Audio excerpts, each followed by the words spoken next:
Saudara-saudara yang terkasih di dalam Tuhan Yesus, kembali kita berjumpa dalam program I5, Immanuel 5 Minutes.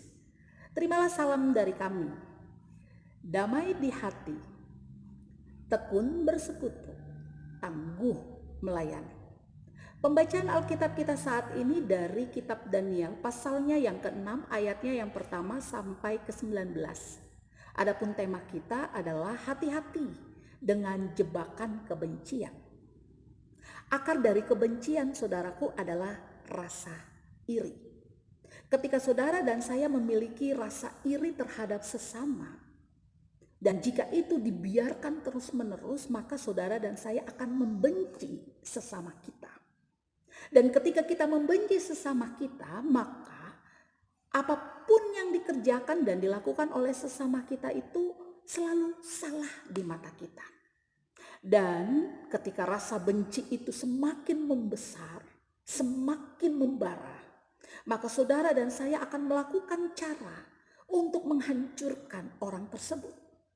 Jika saudara dan saya tidak bisa melakukannya secara langsung, maka saudara dan saya akan memanfaatkan orang lain di sekitar kita yang menurut kita bisa menghancurkan mereka yang kita benci.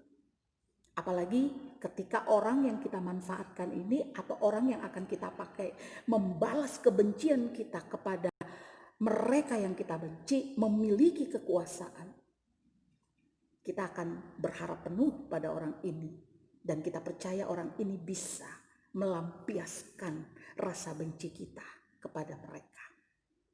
Inilah yang tergambar dalam teks yang kita baca. Daniel, tokoh Alkitab dalam teks bacaan kita, merupakan salah seorang dari 3 orang pejabat tinggi yang diangkat oleh Raja Darius. Dan Raja Darius tidak hanya mengangkat pejabat tinggi, tetapi dia juga mengangkat wakil-wakil raja. Daniel adalah orang yang takut Tuhan. Dia selalu mempunyai waktu untuk berjumpa dengan Tuhan. Dan dia melibatkan Tuhan dalam kehidupannya, terlebih dalam tanggung jawab yang dipercayakan kepadanya. Karena itu dia memiliki roh yang luar biasa sehingga Raja Darius mempunyai maksud untuk menempatkan Daniel atas seluruh kerajaannya. Hal ini tentu membuat pejabat tinggi dan wakil-wakil raja yang ada menjadi iri terhadap Daniel. Dan mereka akhirnya membenci Daniel. Mereka berusaha untuk mencari kelemahan Daniel, mencari kesalahan Daniel agar Raja Darius menghukum Daniel. Tapi mereka tidak bisa mendapatkannya. Dan mereka tahu Daniel selalu melibatkan Tuhan dalam hidupnya. Maka inilah cara yang tepat yang bisa mereka lakukan agar Daniel mendapatkan hukuman dari Raja Darius.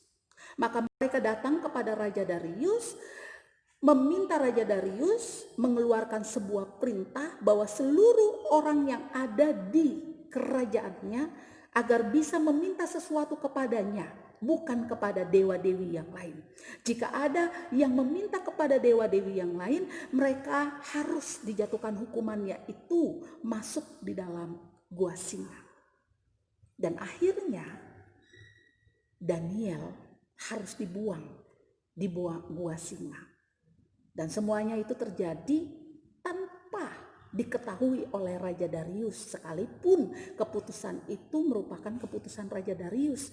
Raja Darius tidak tahu apa yang menjadi latar belakang para wakil raja menjumpai dirinya untuk membuat sebuah perintah demikian. Dan yang terjadi, Raja Darius sedih karena Daniel, orang yang dipercaya, harus dihukum di dalam gua singa. Saudara-saudara yang terkasih di dalam Tuhan, ada 2 hal yang kita bisa dapatkan dari kisah ini. Yang pertama, orang yang mengandalkan Tuhan, orang yang selalu hidup di dalam Tuhan tidak pernah terlepas dari yang namanya tantangan dan persoalan hidup. Seperti halnya Daniel. Tapi bukan berarti kemudian orang yang dekat dengan Tuhan, orang yang hidup di dalam Tuhan harus menjauhi Tuhan.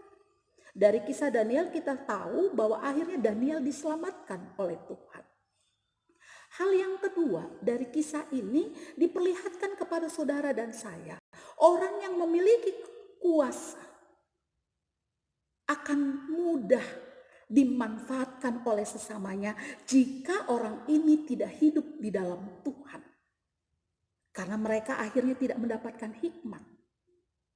Kalau mereka mendapatkan hikmat dari Tuhan, maka mereka tidak mudah untuk dipakai oleh sesamanya, melampiaskan tujuan dari hidup sesamanya.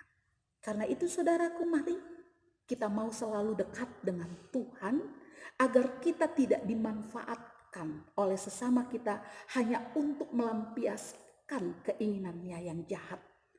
Dan ketika kita hidup di dalam Tuhan, sekalipun kita diperhadapkan dengan tantangan dan persoalan, Tuhan tidak tinggalkan kita. Kiranya Tuhan Yesus memberkati kehidupan saudara dan saya. Amin.